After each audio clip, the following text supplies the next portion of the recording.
It's good to see your names popping up in the participant box on my screen. Our event tonight is called The Praxis of Faith, a panel on the life and work of James Cone. Thanks so much for joining us as we reflect on one of the most significant theologians of the 20th century. James Cone is widely regarded as the central voice in the emergence of Black liberation theology.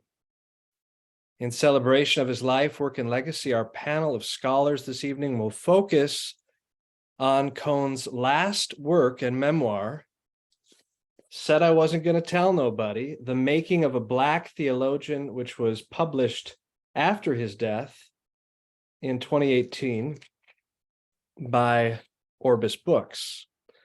My name is Rai Sigelko, and I direct the Leadership Center for Social Justice at United Theological Seminary of the Twin Cities. The mission of our center is to equip, inspire, and empower leaders to faithfully and reflectively engage in concrete, contextual ministry for social justice.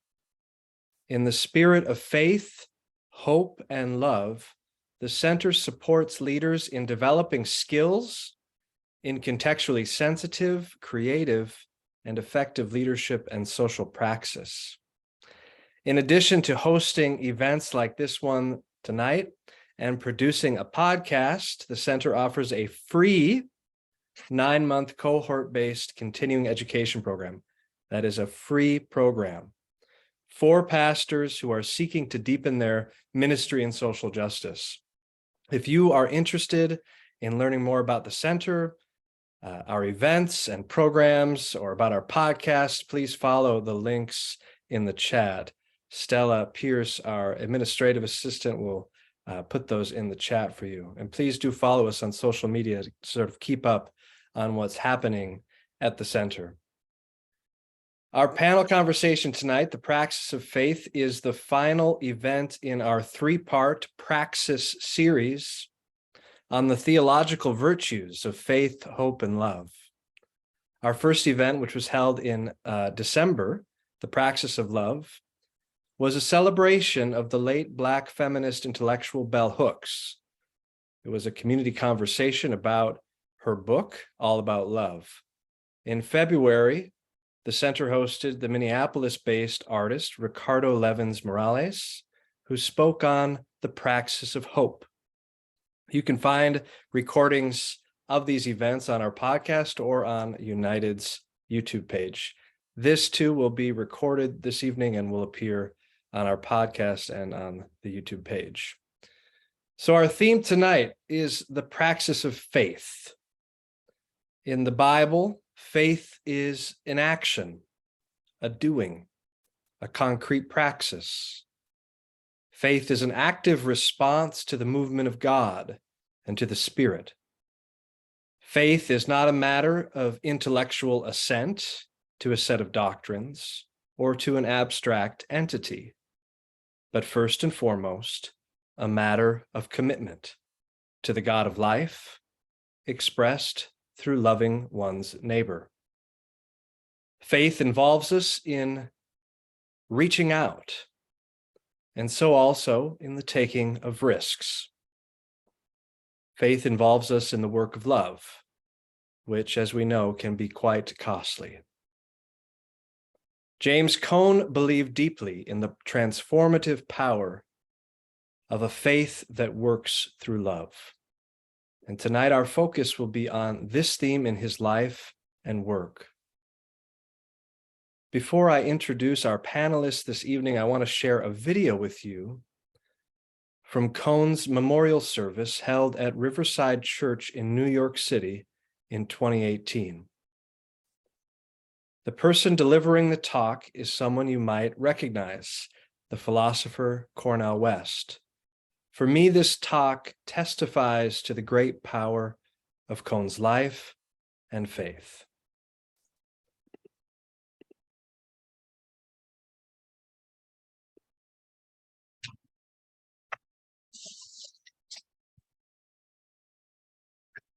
My dear brother James Cone. Words fail, any language falls short. Yes, he was a world historical figure in contemporary theology, no doubt about that. Towering prophetic figure engaging in his mighty critiques and indictment of contemporary Christendom from the vantage point of the least of these, no doubt about that. But all I think he would want us to view him through the lens of the cross and the blood at the foot of that cross. So I want to begin with an acknowledgement that James Cone was an exemplary figure in a tradition of a people who've been traumatized for 400 years but taught the world so much about healing, terrorized for 400 years and taught the world so much about freedom, hated for 400 years and taught the world so much about love and how to love. James Cone was a love warrior with an intellectual twist, rooted in gut bucket Jim Crow Arkansas, but ended up at the top of the theological world, but was never seduced by the idols of the world.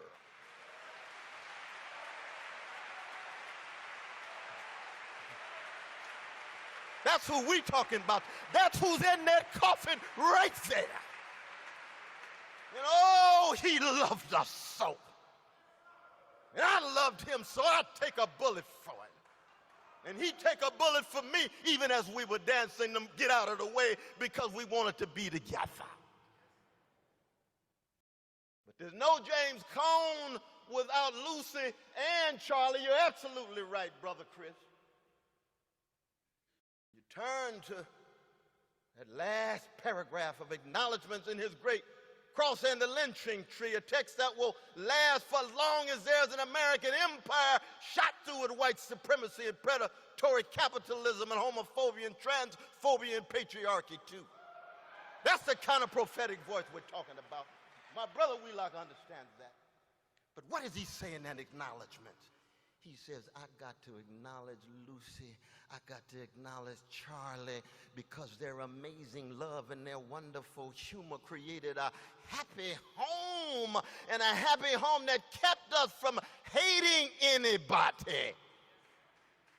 That's an echo of Emmett Till's mother. I don't have a minute to hate. I'll pursue justice for the rest of my life. That's an echo of John Coltrane's Love Supreme. It's an echo of Toni Morrison's Beloved. It's an echo of the love-soaked essays of James Baldwin. James Cone stands in a tradition of a people, a great people, with a grand tradition.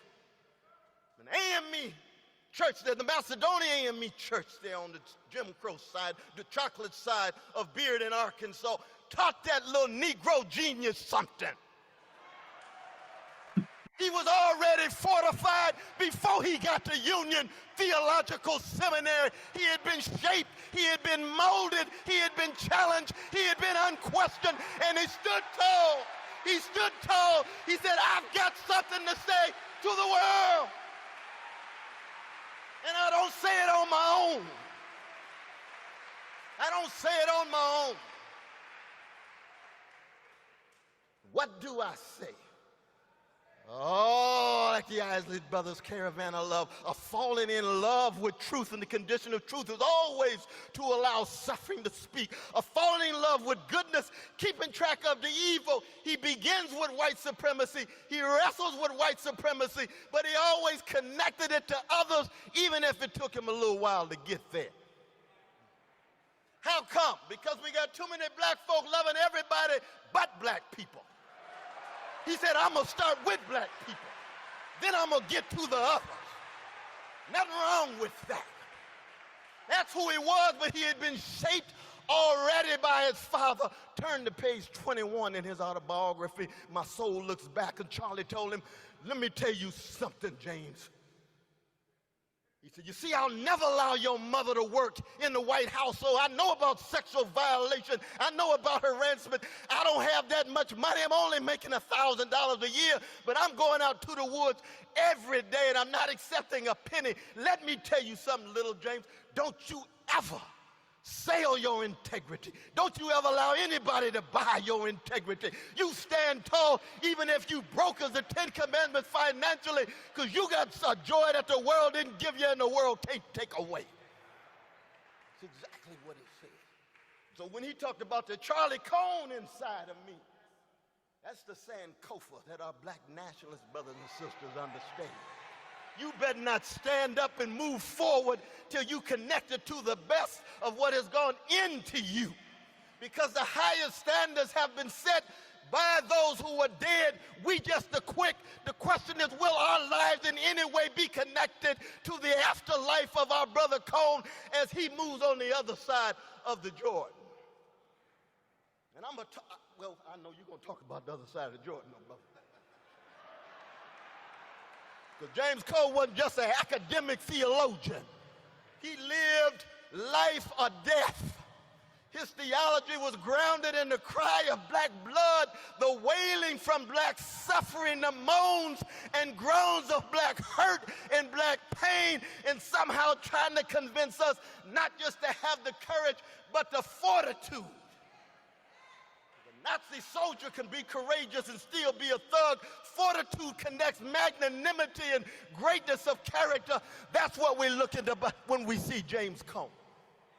And oh, I want to tell the children of Michael, Charlie, and Crystal, and Robin that your father was a great man based on biblical criteria. He served, he sacrificed for the least of these. He tried to hold up the bloodstained banner with a level of spiritual nobility and moral royalty already enacted by Lucy, already enacted by Charlie, already enacted by the best of his church. And by the time he began to interact with vanilla brothers and sisters, he was misunderstood, he was misconstrued. Just because he's mad and enraged because he's focusing on a sin doesn't make him a hater. He had charitable Christian hatred. He hated the sin but still tried to love the sinner. And the problem is so easy to look at black folk. How come they so mad? How come they so angry? Well, if your children were treated that way, if your children going to jail, your children dealing with decrepit education, you'd be upset. You don't expect us to be upset? James Cone said, let me tell you something right now. He said, I'm not one of those Negroes who's afraid and scared and intimidated. I'm going to tell you the truth. And I'm going to talk about the suffering of black people. He always acknowledged the prophetic white brothers and sisters like Donald Shriver, Tom Driver, Christopher Morse, William Horndon, his thesis advisor, Lester Scherer, and Brother Ellsberg, Brother Ellsberg. Any white brother and sister who approached him as a human being had a chance to experience his tenderness. Brother Johnson knows what I'm talking about. Experience his sweetness, but he was still on fire. And that's what we need these days. We need the spirit of the tradition that produced James Cone in the younger generation, not just on fire, but putting love and justice at the center of it, and most importantly, willing to take a risk. His discipline, unbelievable. Black Power and Theology, 69. Here comes the Black Theology Liberation in 70. Here comes the Spirit and the Blues in 72. Here comes God of the Oppressor in 75. Gayward Wilmore and him, I can see him right now putting together Black Theology documentary history. Here comes My Soul Looks Back. Here comes For My People. Here comes Speaking the Truth. Here comes Martin and Malcolm. Christians, if you don't understand the genius of Malcolm X, go back to the cross. Go back to the cross. That's what he was telling us. Mark Ridley Thomas knows what I'm talking about. That's what it is to be on fire. He's still on fire in the coffin. It's just that the worm's gonna get his body, but his spirit will be strong. It will be transfigured. It will be transformed. We will never forget our brother.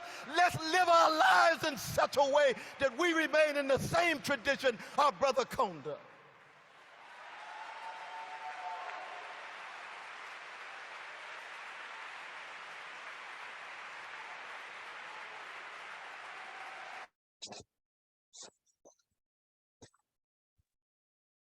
Well, I hope you enjoyed that. Difficult act to follow, hey? Well, I've asked each of our panelists to prepare some reflections for us this evening. Following their sharing, we will have some time for Q&A. So now I want to introduce our panelists in the order in which they will talk. Dr. Tyler Davis is a visiting instructor in the Department of Theology at St. Mary's University in San Antonio, Texas. He holds a PhD in theological studies from Baylor University and an MDiv from Princeton Theological Seminary. His published work has appeared in the Journal of Africana Religions, Latino Studies, and other academic and popular outlets. His current research, which has been supported by the Charlotte W. Newcomb Foundation and the Crossroads Project, examines the significance of a Black oral tradition about a tornado in Waco, Texas, as an expression of liberation theology. Welcome, Tyler. Dr. Beverly Eileen Mitchell is a professor of historical theology at Wesley Theological Seminary in Washington, D.C. Her teaching and research interests include systematic theology, church history, human dignity, genocide, global poverty, the African American struggle for justice, Holocaust studies, and the challenge of white supremacy in church and society. Dr. Mitchell has lectured widely about human dignity and white supremacy and is the author of 2 books, Black Abolitionism, The Quest for Human Dignity, published in 2005, and Plantations and Death Camps, Religion, Ideology, and Human Dignity in 2009, both published, I believe, with Orbis, or is it Fortress Books? I think Fortress Books. Orbis, the first one, Fortress, the second. All right. She earned her BA in sociology from Temple University, her MTS from Wesley Theological Seminary, and her PhD in systematic theology from the Andover Newton Theological School at Boston College. Dr. Matthew Harris is the Provost's postdoctoral fellow in religions in the Americas at the University of Chicago Divinity School.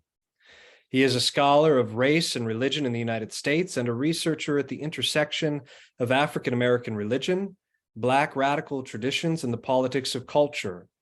He writes always with the aim of recovering histories of struggle to appreciate the theoretical and practical tools they offer to both reimagine the critical state of society and remake our world. Dr. Harris's current project, Black Religion Under the Sign of Saturn, is a religious history of how outer space became the place of Black freedom in the 20th century. He earned his BA from the University of California, Los Angeles, his MDiv from Princeton Theological Seminary, and his PhD from the Department of Religious Studies at the University of California, Santa Barbara. Thank you so much, guests, for being with us this evening. And I will hand it over to you, Dr. Davis. Great, thank you, Rye. And I appreciate that. Thanks for the introduction. Not the least because it provides something of a buffer between Dr. West's talk and my own. But yeah, I want to start by just thanking everyone, the folks at United Seminary's Leadership Center for Social Justice, especially Rye and Stella, for organizing the event. I'm honored to be included, especially alongside 2 brilliant scholars, Matt, who I've known for quite a while, and Professor Mitchell, who I've learned from her work for a while. So I understood the assignment to be focused on this text, said I wasn't going to tell nobody, Cone's second autobiography, and thinking about the theme of the praxis of faith within it. So the title that I came up with for this paper is The Praxis of Faith, and said I wasn't going to tell nobody. Anyway, so let's get started. So 8 months after the passing of James Cone and the stirring eulogy delivered by Professor West at the memorial service at Riverside Church in New York that we just watched, I made a detour to Bearden, Arkansas. It was late December 2018, and my partner and I were on a regular trip from our home in South Texas to visit her folks in Tennessee. And after Cone's passing, we decided to make a pilgrimage of sorts to Bearden, which of course is Cone's hometown, to pay a visit and pay our respects to the great theologian of liberation I actually have a few images just to briefly share as I'm kind of talking here in the beginning.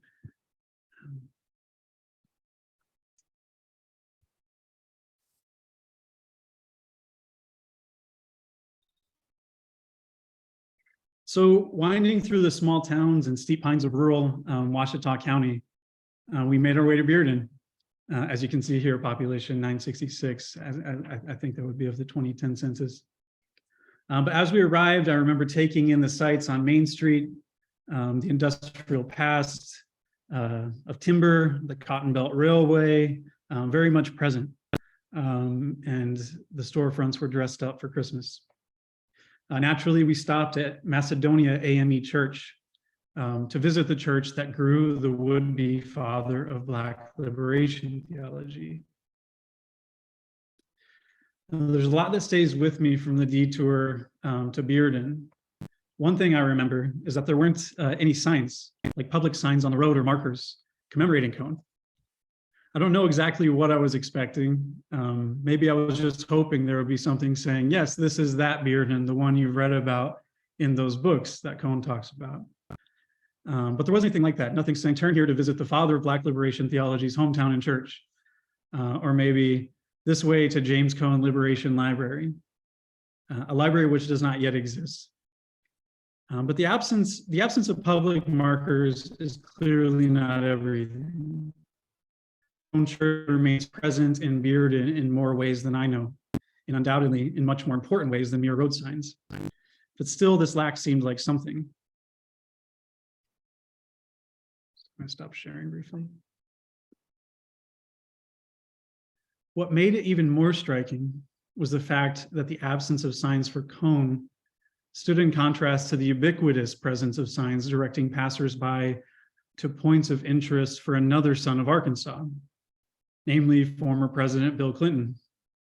If you've ever driven through I-30 through the state, you can't avoid the signs almost commanding you to take the exit in Hope, Arkansas to visit his birthplace.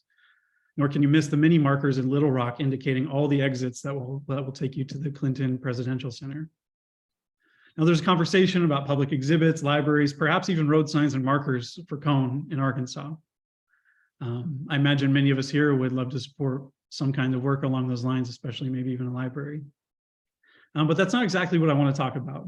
More to the point, when I reflect on the lack of signs on the road to Bearden while I was reading Said I Wasn't Going to Tell Nobody and revisiting these images, it led me to the thought that in this book, Cone was ultimately much more interested in helping us develop a way of seeing and valuing different kinds of signs in the world. Signs that can't be seen from the road, but can be perceived through the praxis of faith. I'd like to suggest that Said I Wasn't Going to Tell Nobody is an autobiography about the praxis of faith, understood as bearing witness to and moving in solidarity with those Cone called, following Salvadoran theologian Ignacio Ellacuría, the crucified people of history. In another context, Ellacuría writes of the crucified people as the sign of the signs, the theological center of gravity that throws everything else into broad relief. Now, a sign in this sense, the crucified people, is obviously not similar to a road sign or even a sign understood as an impersonal medium of information communication. It is rather the people in their fullness of their historical lives and activity who convey the divine presence and liberation. That Cone calls us, first of all, to see those who are not seen by the world, and who with Jesus suffer under and struggle against the crucifying world. In the context of imperial Christian history, Cone's intervention along these lines was significant. He wrote about it in this book. Cone writes, quote, "The symbol of the cross had been detached from the ongoing suffering and oppression of human beings, the crucified people of history. Rather than reminding us of the cost of discipleship, the cross became a form of cheap grace." And there Cone referring both to Ellacuría's term as well as the German theologian Dietrich Bonhoeffer on cheap grace. Cone's effort to reestablish, or I should say, Cone's efforts to represent the attempt to reattach and burden the symbol of the cross with suffering humanity. And from there to articulate the praxis of faith as discerning the costly and confrontational dimension of the gospel of liberation that follows from siding with those on the cross. This call to praxis, the praxis of faith, represents, I think, one of Cone's central theological insights. Said I wasn't going to tell nobody is, as I read it, a book that invites others into this praxis of faith, a distinct way of perceiving and acting under the sign of the crucified people, which Cone saw clearly in Black freedom struggles against white supremacy, and also in people everywhere who suffer and resist powers that crucify. Still, as I was reflecting, in many ways, this is not necessarily an insight unique to Said I wasn't going to tell nobody. I think across Cone's work, it's a dominant theme, the call to recognize and join in God's deliverance among those despised by the world. We might look at any number of his other texts.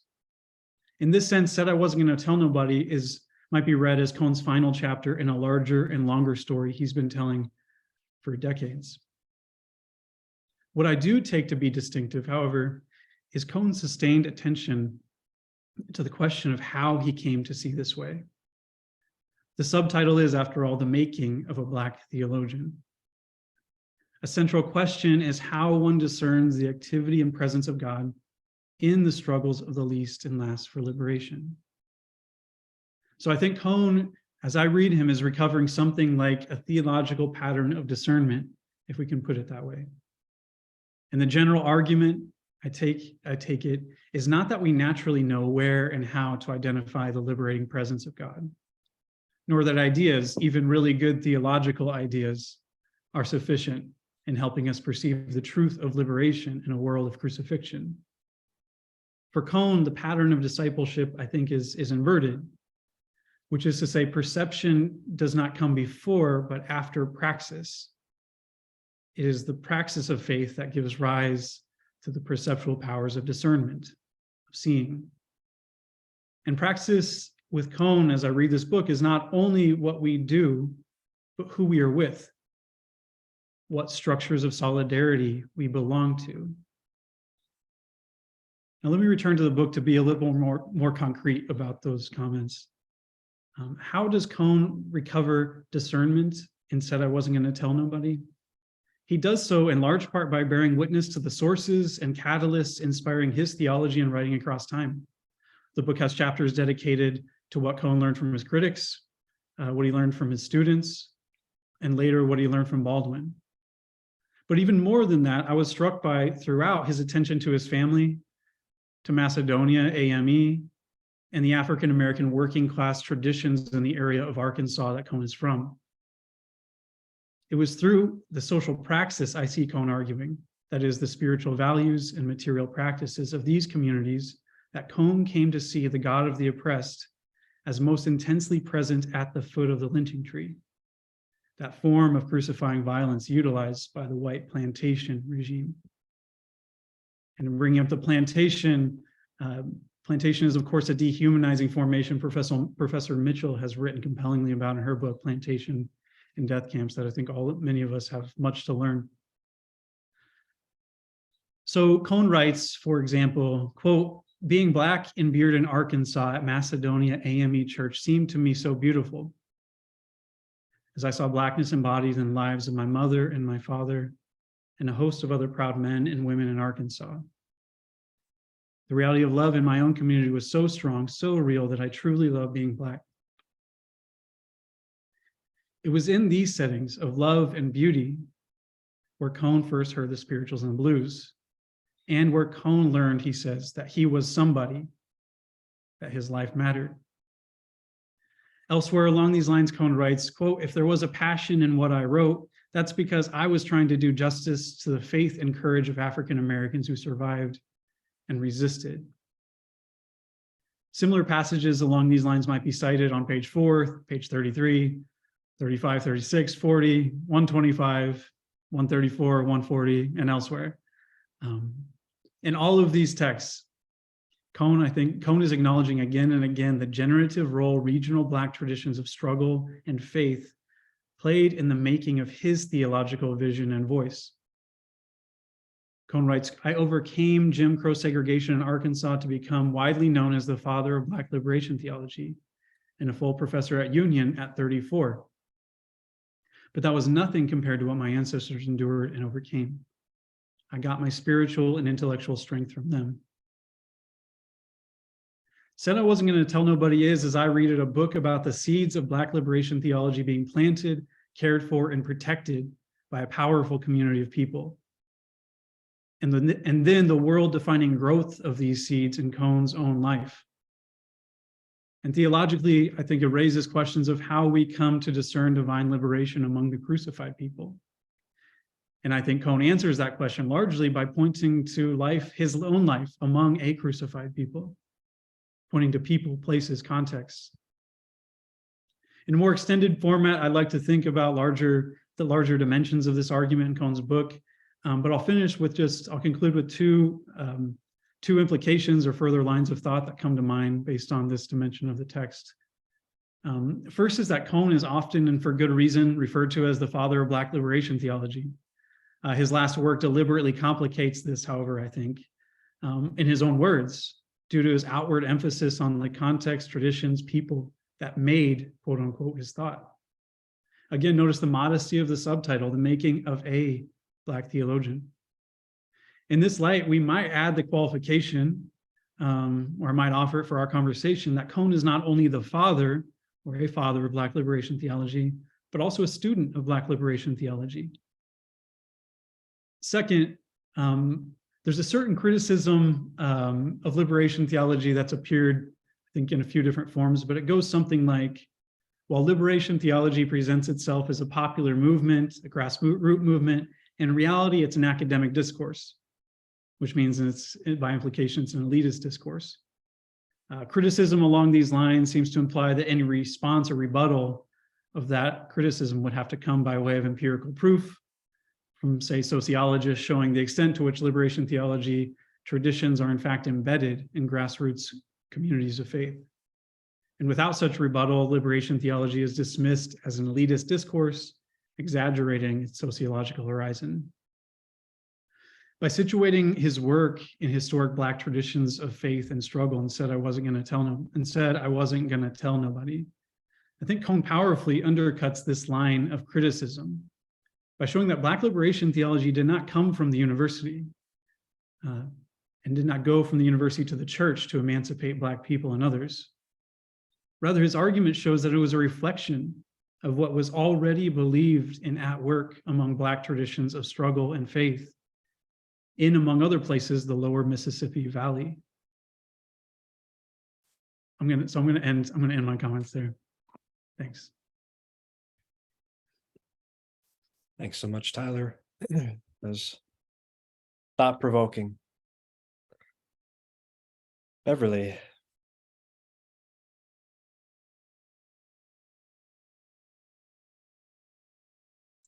Good evening, everyone. I'm grateful to be here to share with you some reflections on James Cone, one of the figures that was the subject of my dissertation from decades ago.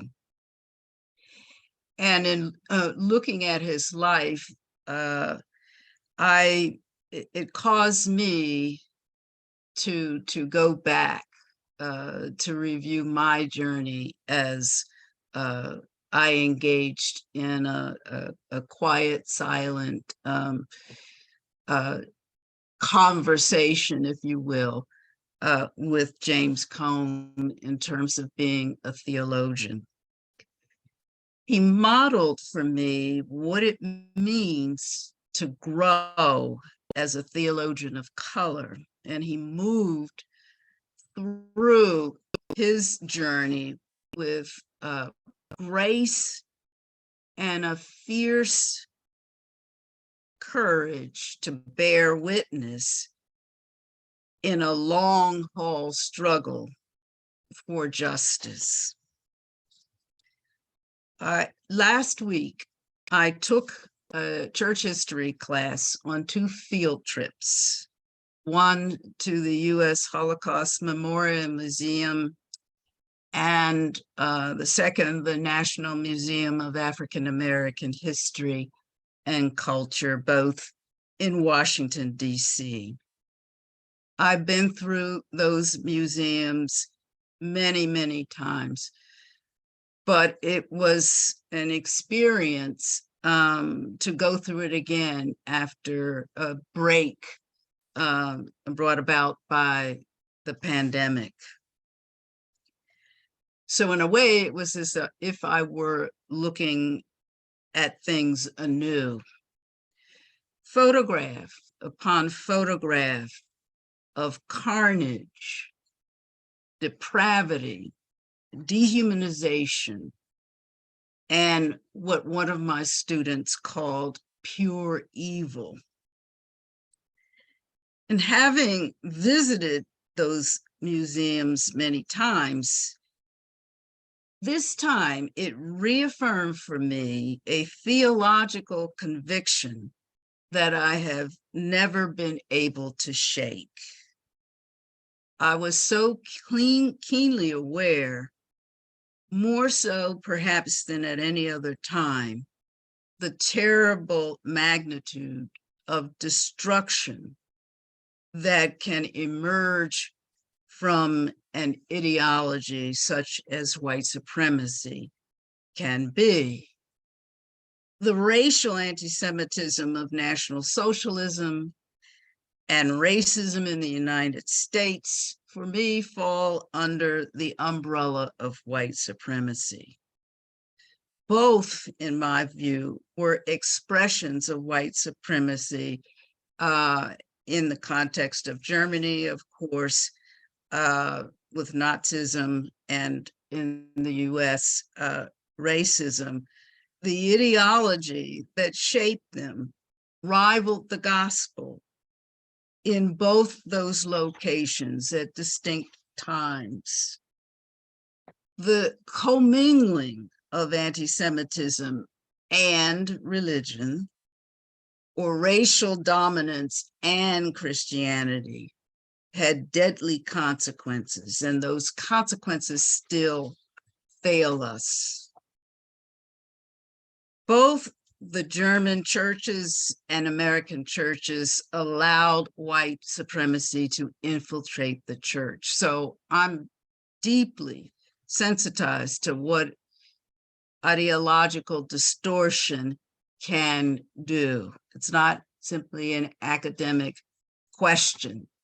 It's a theological question that has severe consequences for our economic, social, cultural, and political life together. In that dissertation from long ago, in which I worked with the thought of Karl Barth and James Cone, I was unable at that time, as a young scholar, to embrace either Barth or Cone's methods of tackling an ideology that rivaled the gospel in their respective contexts. In the case of Barth, I found that his theological critique, which had a lot of validity in terms of National Socialism, was valid and based on a compelling conviction that this ideology constituted an idolatrous program that threatened the Christian church.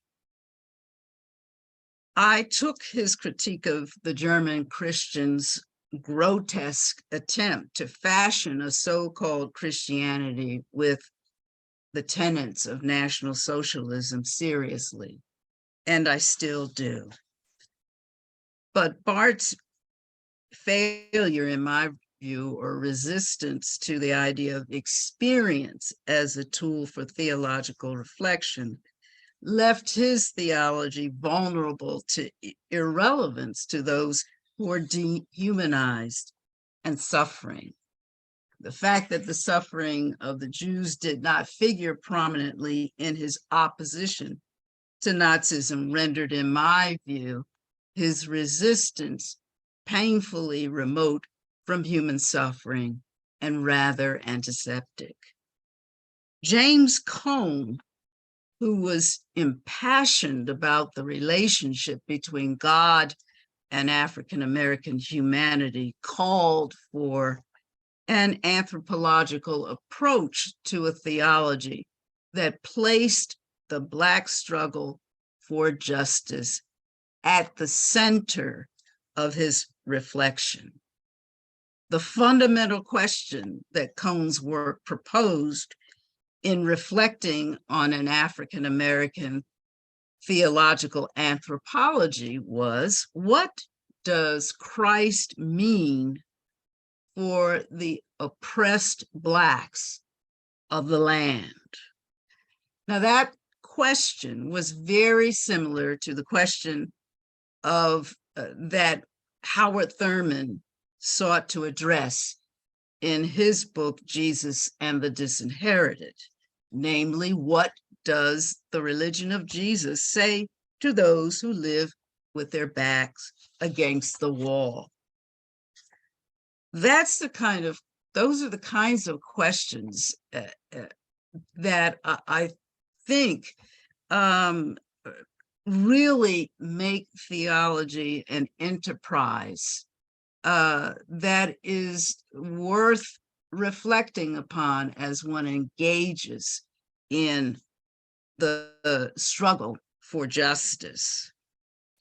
Cone maintained that one must see God in the African-American human condition and work to bring about social, political, and economic freedom for African-Americans who suffer from white supremacy in the American empire. I was very concerned, though, as a young theologian, about taking a theological approach that placed human experience at the center of theological inquiry and as a starting point for theological reflection. And there are ways in which I'm still concerned about that. And I wrestled with Cone's linking the Christian gospel with Black power, even as it truly was opposed to be deliberately being depicted in a misinformed way by the media. But I could not see, even though I resonated or connected with what he was trying to do, I could not see a way to wholly embrace it. But I watched how a theologian deals with critics, and he denied that the appropriation and affirmations of a secular movement such as the Black Power was an ideological problem theologically. And he did that by attempting to show how the aspirations of Black power were consistent with the goals of the Christian gospel. He wanted to stay with Christianity, which provided a foundation not only for himself, but for many African Americans. I reflected long and hard on Cone over the years and had hoped that he could offer a fuller, richer theological critique of the ideology of white supremacy. And although that was his mission to challenge it, I just wanted something more robust as I struggled as a theologian. As a parenthetical aside, I can say that the African-American Christian ethicist George Kelsey in his book, Racism and the Christian Understanding of Man, was analyzed in a way that I thought was important as we engage in the struggle for justice from a theological perspective. Nevertheless, despite my unease, in one of Cone's later books, The Cross and the Lynching Tree, I think I have finally found an answer to what was an ideological conundrum that I've journeyed with for a long time. And it's the way that Cone juxtaposes the cross of Christ with the lynching tree, a horrific feature of not just Black history, but American history, in which African American men and women hung like strange fruit on poplar trees, leaving blood on the leaves and blood on the roots.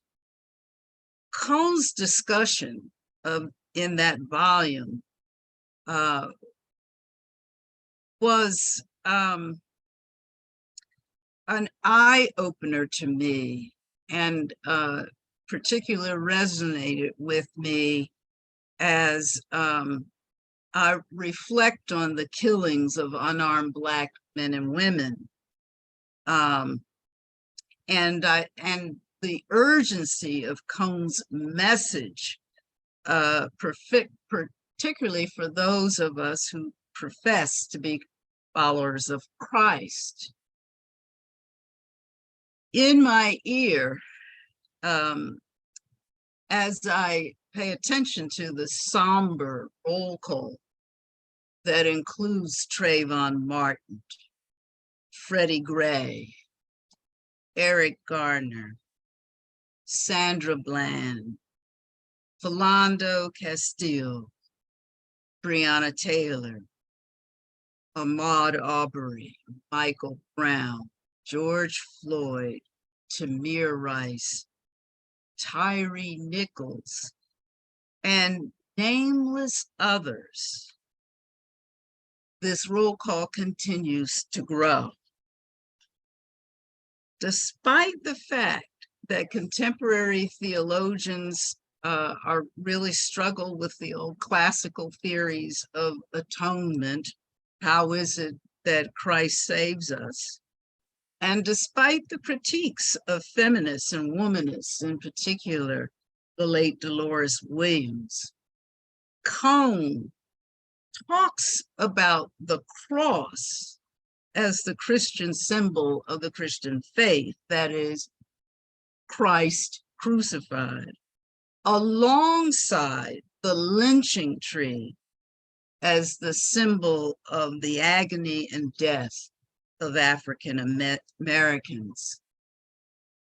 The question comes anew as we reflect on what Cone was doing in juxtaposing these two things together. What is the message of the cross for those who live with their backs against the wall?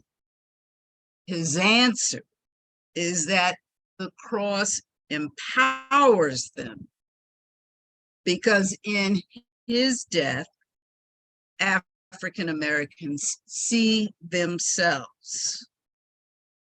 Cone's answer is that the cross empowers. The gaze at the cross doesn't silence them. It empowers them to resist that which seeks to dehumanize and destroy. It reminds those who are in the struggle that death and defeat do not have the last word.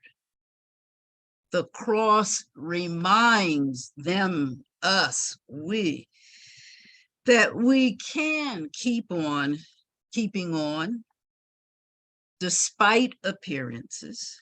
It exhorts us to run on to see what the end might be.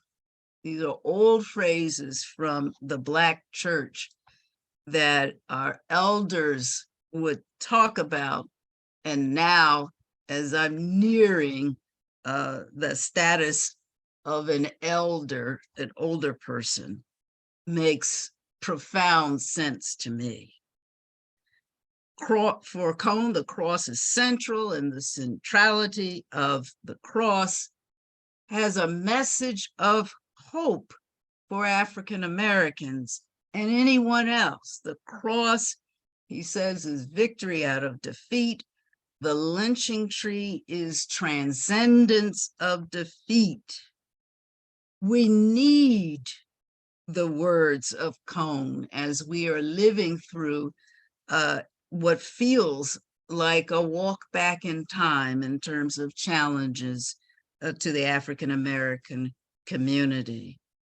And what he does is what I was hoping for, that he brings forward an important reality of Black history and life experience in the United States in a concrete way that's theologically creative and I think valid.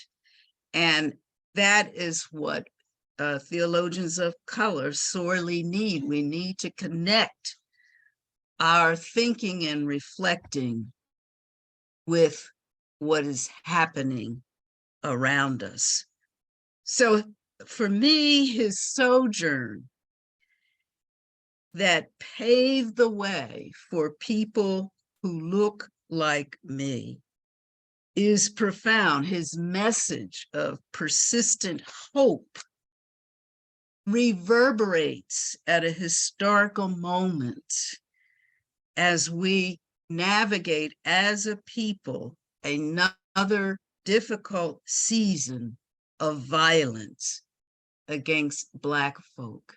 This is what Cone's endeavor was all about. And for it, I am immensely, immensely grateful. Thank you. Thank you, Beverly. Matt.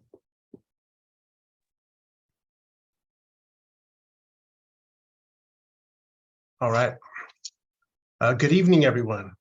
And it's a real pleasure to join you all tonight to talk James Cone and the Praxis of Faith. Thank you to the Leadership Center for Social Justice for hosting, to Dr. Rai Siglikow for inviting me, and Stella Pierce for attending to the details of the event and keeping us all on track. I'm especially grateful to be on this panel with Drs. Mitchell and Davis, and I very much look forward to our conversation after. So, one of the most striking scenes for me in Said I Wasn't Going to Tell Nobody unfolds at the beginning of chapter 5, Learning from My Students. It's striking because the tables are briefly turned, and Cone, usually in the position of provocateur, is there cast as the naive, uninformed, and out-of-touch professor by, as Cone describes, a white male student, a white gay student who was hurting from homophobia. Dr. Cone, you don't know a goddamn thing about the gay experience, the student exclaimed. It's a scene of high drama, brilliantly constructed by Cone. But what I find more interesting than the theater of confrontation is the brief glimpse it provides into a less visible dimension of Cone's multidimensional praxis of liberating faith, namely his commitment to what M. Jackie Alexander calls a pedagogy of crossing. That is, his commitment to a way of learning and teaching that interrupts inherited boundaries of geographies, nation, and identity that distort the truth of our deeply entwined lives and fate. In the introduction to her book, Teaching to Transgress, a book about, as the subtitle describes, education as the practice of freedom, Bell Hooks notes that her reputation as, quote, an insurgent intellectual often confounded those familiar with her critical scholarship when she spoke intimately and deeply about education. She writes, quote, "That knowing public seemed particularly surprised when I said that I was working on a collection of essays about teaching. This surprise is a sad reminder of the way teaching is seen as a duller, less valuable aspect of the academic profession. This perspective on teaching is a common one," she continues. "Yet it must be challenged if we are to meet the needs of our students, if we are to restore to education and the classroom excitement about ideas and the will to learn, if we are to make," she writes, "education the practice of freedom." Like Hooks, Cone is often, and rightly, represented as an insurgent intellectual, remembered for his fiery prose, his unflinching belief that being Black and Christian could be liberating, and his passionate argument that any theology indifferent to the theme of God's liberation of the oppressed was not Christian theology. And who can forget his sharp, cutting voice that carried his Black theology of liberation beyond the page, piercing ears from every lectern and pulpit offered to him. But what about the duller, less valued, as Hooks remarked, the duller, less valued aspect of Cone's career? Perhaps because the academic profession is newly my profession now too, and that's only a recent possibility. You can ask my parents, they're on here. They would have never imagined that. But I have found myself recently revisiting the writers that set my imagination on fire, with an eye for their reflections on education. And more specifically tonight, that is, on how Cone's praxis of faith intersects with the liberative tradition of education as the practice of freedom. Cone's telling of the confrontation in the classroom is instructive in this regard. And I want to briefly draw out an important aspect of his response that sometimes gets lost in the framing of Cone as singularly the father of Black liberation theology. "I wasn't angry," Cone writes about that classroom moment in his memoir. "I knew he was right." Cone's lack of anger in the face of seemingly hostile, irreconcilable difference was hard won. In 1973, roughly 10 years before that moment in the classroom, the first meeting between representatives of Black theology and Latin American liberation theology took place in Geneva, Switzerland, at a symposium meant to introduce those respective theologies to the World Council of Churches.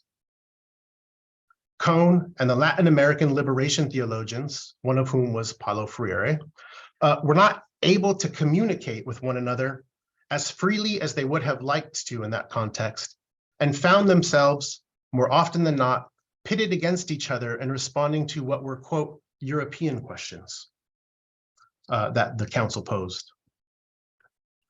Hugo Asman, another representative of Latin American liberation theology at the meeting, spoke to Cone directly at one point.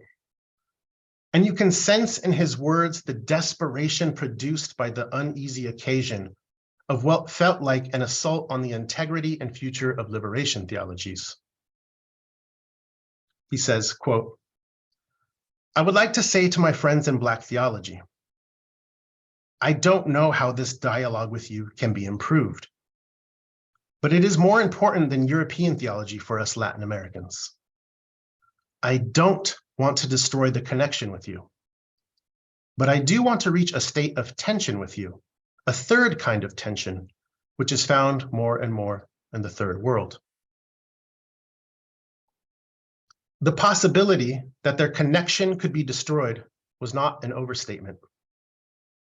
Cone remembered that the differences seemed so great that they almost destroyed their nascent unity. in those early days. Nor was that possibility of destruction an accident, even if it was not planned. As Cone would later write, quote, "Oppressors know that the most effective way to keep the oppressed under control is to divide them, keep them apart, have them fight each other, or at least share views that make them suspicious of each other. As long as oppressed peoples remain ignorant and suspicious of each other, they will remain open to believing what oppressors say about others, and thus not build a coalition movement designed for the liberation of all," Cone wrote. What we think we know about each other has been communicated to us by a common oppressor, Cone wrote elsewhere. We often share the stereotypes of each other that have been created by oppressors in order to control us more effectively. Overcoming this miseducation for Cone was, quote, "an indispensable aspect of the process of liberation." Overcoming this miseducation for Cone was an indispensable aspect of the process of liberation. And thus, Cone asked at that meeting in Geneva, quote, "How do we communicate when we live in different worlds?" It was an important question. It is an important question. Thankfully, standing at the brink of a breakdown between liberation theologies catalyzed not the break, but a, quote, "urgent need to overcome the stifling and oppressive effects of the dominant theologies of Europe and North America," coupled with a, quote, "an urgent need to exchange information, analyses, and strategies of liberation so that we can all learn from each other's problems and methods," end quote. The most prominent answer to the emergent need was the Ecumenical Association of Third World Theologians, which Dr. Davis, Tyler, and I have written about elsewhere. But what interests me more tonight is how this showed up as a pedagogical practice and vision, how Cone's praxis of faith shaped his vision of education as the practice of liberation. And thus, while Cone is remembered as the father of Black liberation theology, it is crucial that we recognize that it was not a studied myopia. What followed from Black theology, indeed what flowed from Black liberation theology, was a pedagogy of crossing. Again, a commitment to learning and teaching that interrupts inherited boundaries of geographies, nation, and identity, that distort the truth of our deeply entwined lives and fate. Or as M. Jackie Alexander might put it, Cone believed that liberation necessarily entailed becoming fluent in each other's histories. "I wasn't angry," Cone writes about that classroom confrontation. "I knew he was right." But Cone was quick to explain in what ways the student was right. He was right that then, in the early 1980s, in the midst of the AIDS epidemic that was systematically ignored by the state and joked about as, quote, "the gay plague" by the press, he was right that Cone did not quite know the fear and urgency that permeated queer life at that moment. But Cone also made clear that his inclusion of gay and lesbian histories and theologies in a Foundations in Christian Theology class at that time wasn't some liberal gesture to multicultural belonging and tolerance. "I'm not including what gay and lesbian people say in this course because I want to patronize them," Cone told the student. "I am including them because their struggle for dignity is my struggle too." The struggle for liberation requires a pedagogy of crossing that deepens connections to one's own experience, but also to those who experience oppression on different terms. Cone urged his students in the classroom through his teaching, in a key slightly different from his major works. Indeed, he urges all of us to cross the borders of our own experience so that, quote, we can begin to build bridges of communication and cooperation in a common struggle for freedom and self-determination. As a teacher, Cone wrote about that duller, less valued aspect of his life. As a teacher, I have had to be willing to struggle with my students, and they with me. And through our battle with each other, we both could grow up, teaching each other to become the best human beings we could be. Love is always a two-way street. We have to make each other see what we wouldn't see without each other. And so he instructed his students that day, embrace your experience, then write your heart out. But, he continued, you must talk to others about their experience and become voracious readers of your stories and their stories, and stories and sayings of people around the world.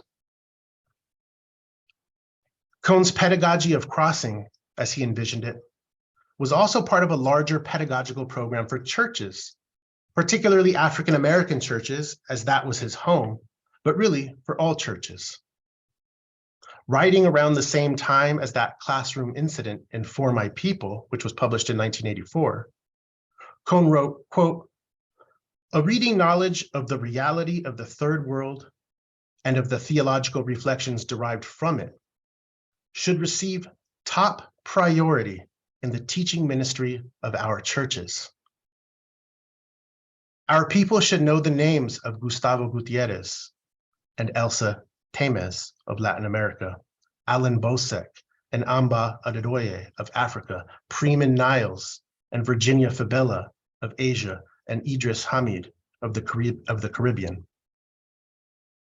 Reading these theologians, Cone continued, can help us appreciate our own history as we search for a theology that is both particular and universal.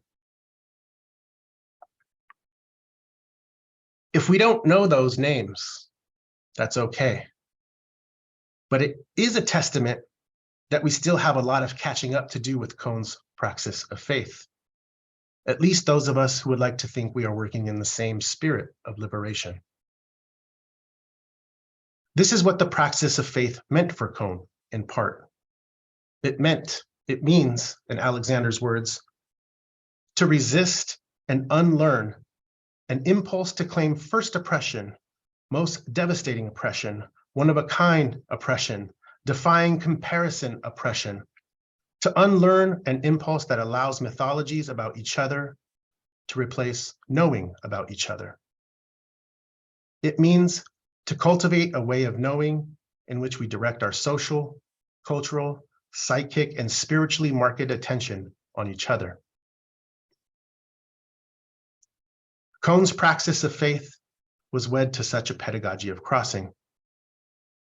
It animated his teaching practice and his vision of Christian education, all of which were aimed toward the liberation of the earth and everyone and everything in it. Thank you. Thank you, Matt.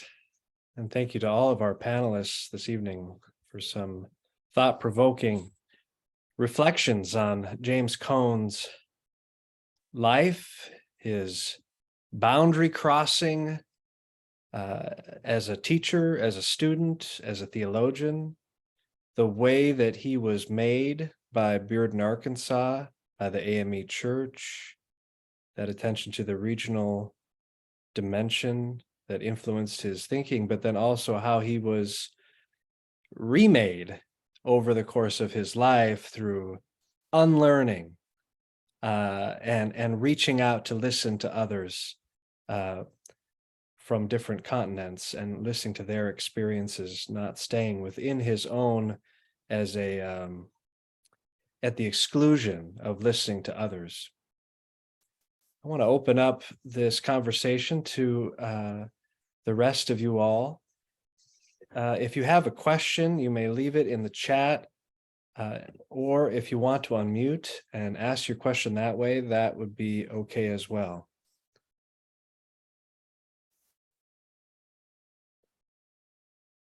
Anyone want to be brave and start us off? I will. I'm Taylor. I'm in Seattle. I have a question for Dr. Harris. There was something that you said a couple times, and I couldn't quite catch the whole thing of Cohn's focus on disrupting the inherited boundaries that distort our shared lives, or something like that. And that was really powerful. And I wondered if you could say it again, and then also if there's anything else that you or others wanted to speak to about that. Thank you, Taylor. Yeah, thank you, Taylor. So I'm calling it, I'm trying to draw attention to the the way in which Cohn's theological vision is very actually similar to many Black feminists' idea of solidarity. What I say is that it's a commitment to learning and teaching this pedagogy of crossing. And this is a quote of M. Jackie Alexander, that interrupts inherited boundaries of geographies, nation, and identity, that distort the truth of our deeply entwined lives and fate. And this is something that you can read across the corpus of Cohn, especially outside of those first four works. And he takes it up, and others that are more familiar with his corpus can say more. But I mean, this is something he draws directly from King, right? That our lives are intertwined, and that, you know, there is no liberation unless it's a liberation for all. At one point in Cohn's career, I mean, he marks it as 1977, and this is what Tyler and I have written in our article, it becomes very clear to him that fighting for freedom,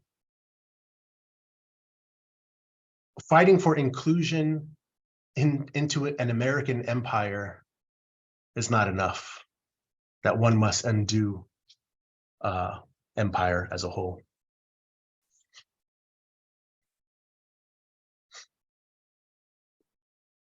Any other questions for our panelists? Yeah, this is Craig Anderson in Oracle, Arizona. I wonder if all of you could comment on his activism. What would be examples of his activism?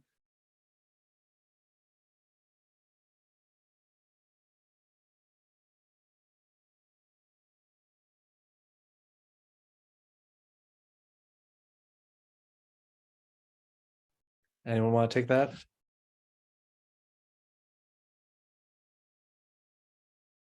Maybe just one thing that comes to mind, it's a good question, is maybe just thinking after Matt's brought up kind of the pedagogies of crossing.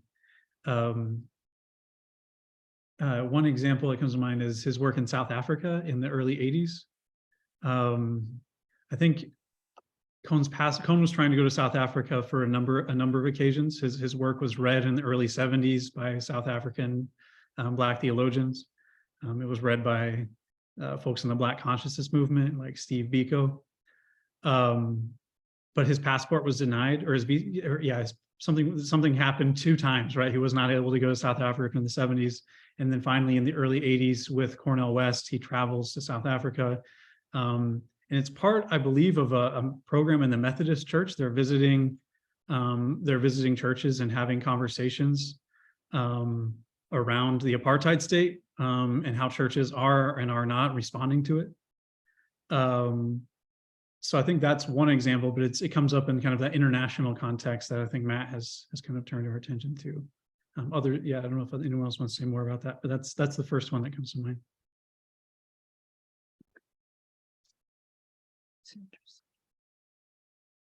I'll just say I actually quite like what was put in the chat there. Mhm. I write, that's how I fight. And I think we ought not to underestimate the importance of the demystification work that Cone did with his writing and his unflinching defense of his mother and fathers, and this is what Cornel West is talking about, the faith of his mother and father, and those in Bearden, Arkansas, whose Christianity sustained them through Jim Crow. You know, he's writing at a time, some people, you know, one of the critiques is that it's apologetic, but it's not apologetic. What he's asking in the late 60s and early 70s is, how can you be a movement of the people if you're willing to leave behind the people and the terms of their faith, or the terms of the faith that would be the sort of the terms of their struggle. You can't be a movement of the people if you're not willing to engage the people where they're at. And so Cone's activism in many ways was to question what the activists were doing. Yeah. I think in part. I would agree with that, Matt.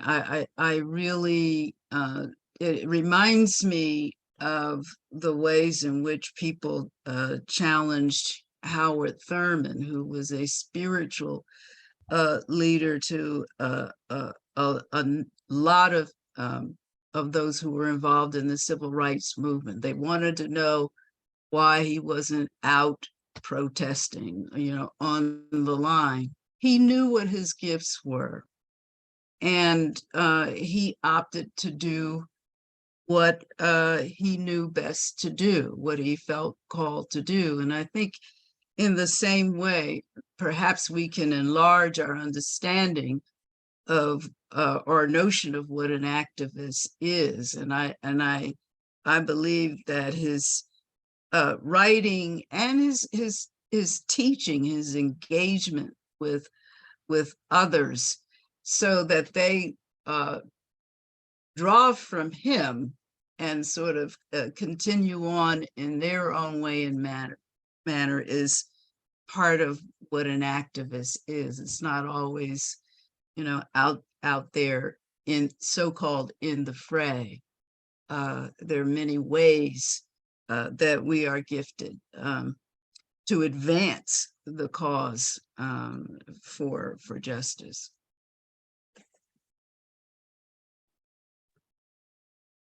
Other questions? I had a question for Dr. Mitchell. You said something about that it was difficult for you, his equating in his early books, Christianity and the Black Power movement. I used to teach a course on Cone at Princeton Seminary. Those older books are hard. Mm-hmm. And I really struggled because he said later that he never supported violence. And yet the way he used by any means necessary, whatever was originally meant by that, it sounded Right. like he was.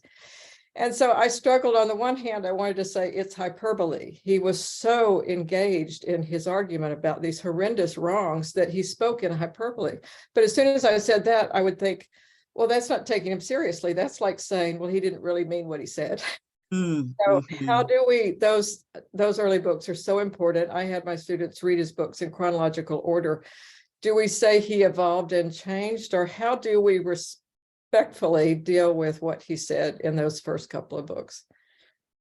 Well, I think in those first couple of books, I mean, advancing his arguments with the passion that he brought to it in a context in which he was viewed as an outsider, his way of doing theology not considered theology, and you know, there were a lot of pressures on him to address the struggles and challenges in a way that was authentic, but also I think in the beginning there's a part of him that's navigating, finding his way in terms of how he is going to approach what he sees as you've got to bring the struggle of African Americans into this context of theology. It's ludicrous. You might as well do something else. And so I think he did grow over time. I can see the evolution in his tone and writing, but I wouldn't give anything for the experience of his saying what desperately needed to be said at a time when it was unthinkable. And his willingness to engage other people whose perspective was different, his willingness to accept with humility that he might, have to think about some of these critiques that he got, and he took them seriously. I think he has to be read in his totality to get a comprehensive portrait of who he was. Thank you. If you read his responses to his critics, and as those books came out, I don't know any other theologian who responded. You don't think of Cone's approach to things and humility in the same sentence, but he did humbly listen to what his critics said, and he changed because of it. And Yes. Not a lot of theologians I know, even the ones I especially love, have done that. Thank you very much for your response. You're welcome. Thank you for the question.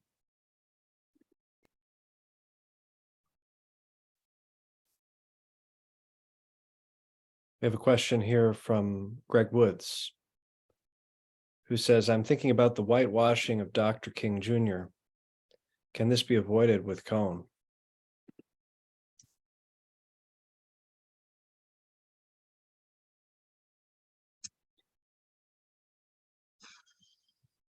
So the question here is, will Cone's legacy be interpreted in such a way as to sort of soften his critique of white supremacy, his critique of the structural dimensions of U.S. society and U.S. white racism in the United States? Yeah, and I just this is Greg Woods, and I just am thinking about how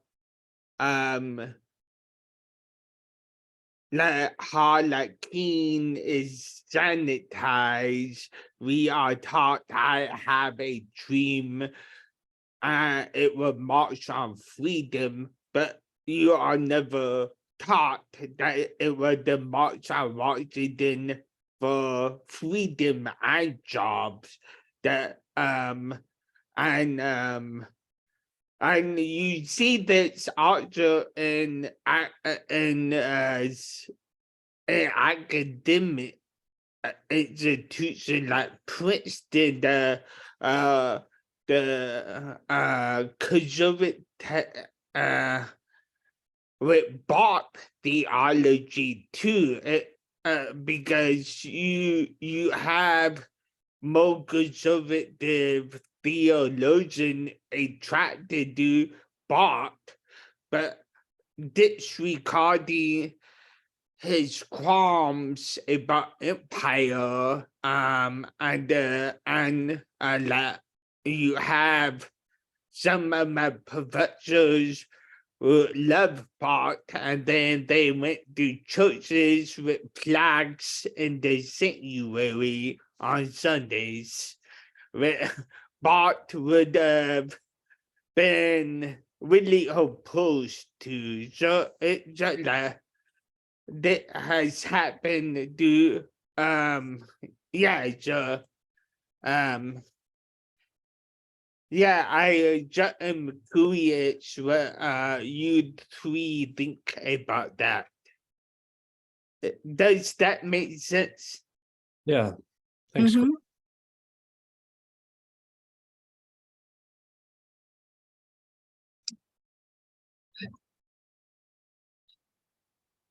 the question of what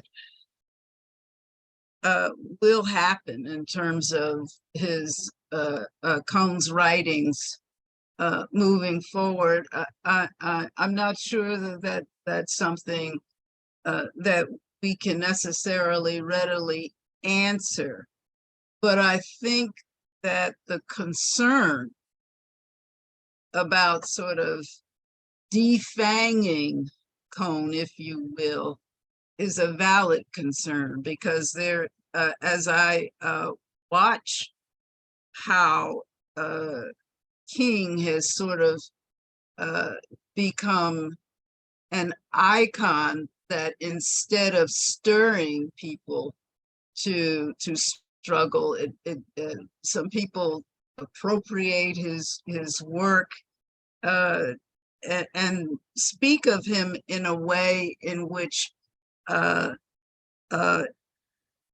fire, the uncompromising dimension of King gets lost. And I think that we have to be vigilant, for those of us who care about these things, vigilant and helping to resist that taming of those who had some. The idea is not to be beloved, it's to be heard and one respond and act, it seems to me. And I think when people latch on to those aspects of people in the struggle that contribute to a warm and fuzzy feeling, I think that has to be interrupted. But I don't know. I certainly pray that Cohn doesn't eventually become, sort of tamed, if you will. We have a question from Kate Dugan, who asks, this question is directed at Matt. Matt, how do you think Cohn's emphasis on solidarity that you highlighted in your paper might challenge our current political landscape today that seems to be moving towards the opposite amongst various oppressed peoples? So the emphasis on solidarity that kind of came out in all of your reflections, moves against the current political landscape or pushes that. Matt, do you have any reflections on that? Not very deep ones, I suppose. I mean, I wrote the paper with the sense of the contemporary political landscape, one in which I think, to Greg's point, Cohn there are many ways of defanging Cohn. And one way that I'm scared of is to silo Cohn from his broader vision of a global struggle. I mean, it's almost impossible to overstate how important global solidarity was for Cohn. And I think it challenges our political. I just think reading Cohn would challenge the political landscape if folks took the time to read Cohn. At the same time, I don't want to suggest that the current political landscape is only moving towards silos. I think there are wonderful works out there right now that are available to us that sort of re-narrate our contemporary moment. And I'm thinking in particular of Derica Purnell's book, Becoming Abolitionists, which connects the Black Lives Matter movement, in which she was central and a part of, to struggles in South Africa, student struggles in South Africa, to Palestine, and not just gestures of solidarity, but actually materially, like the folks from Ferguson were in South Africa to do the very types of things that Cone was talking about, to share about the problems and methods of overcome the problems they're facing and the methods that they use to address those. The same with Palestine. So that's not an answer to the question. I'm writing with the sense that this part of Cone needs to be recovered. Tyler and I wrote our article in a special, which was for a special issue of the Journal of Africana Religions after Cone's death. And it was with that sense even then that we wanted Cone, this part of Cone, to be remembered, because it's a very important part of Cone. Yeah, I don't know. Other folks? I was just thinking as you were talking about the willingness to cross boundaries, to hear stories. I think hearing of stories, sharing of experiences is a very crucial tool for breaking down barriers. I've seen it done in terms of the attempts for doing racial reconciliation, anti-racism, where there's nothing like hearing the stories in which you actually begin to see that there are connections there, and modeling that I think is critical. I think this is a very difficult moment or season in which it is the willingness to reach across lines. It really is a countercultural move in this political climate, and the willingness to do that, I think, is critical. But it also means recognizing our interconnection with each other, and there are other traditions that can help in that regard. But I think you really have to have a conviction that what happens to you affects me, and what happens to me affects you, and that you approach your interaction with people with that in mind. But I think modeling that as we can, and pushing against a climate in which it's a mortal sin to want to speak to someone or get to know someone who's vastly different, who you perceive as not being like you. And can I just add one thing? It was really, these forms of solidarity that Cone pointed to. For Cone, there was the realization to what Beverly called so beautifully the terrible magnitude of destruction, wrought by white supremacy and racial capitalism can only be met and overturned by a capacious social movement that involves everybody entering in where they are. And so, it wasn't just, again, this wasn't Cone, just believing like tolerance was the answer.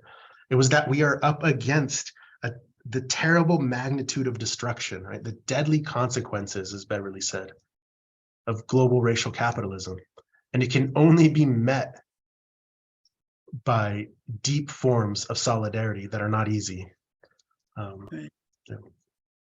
Yeah. Well, thank you so much to our panelists. And thank you all for taking time on this Wednesday evening in March, as the snow here in Minnesota is starting maybe to melt. I really appreciate you all, your engagement, the questions tonight, these great reflections. And I hope we can continue this conversation. Have a wonderful evening, everyone. Thank you.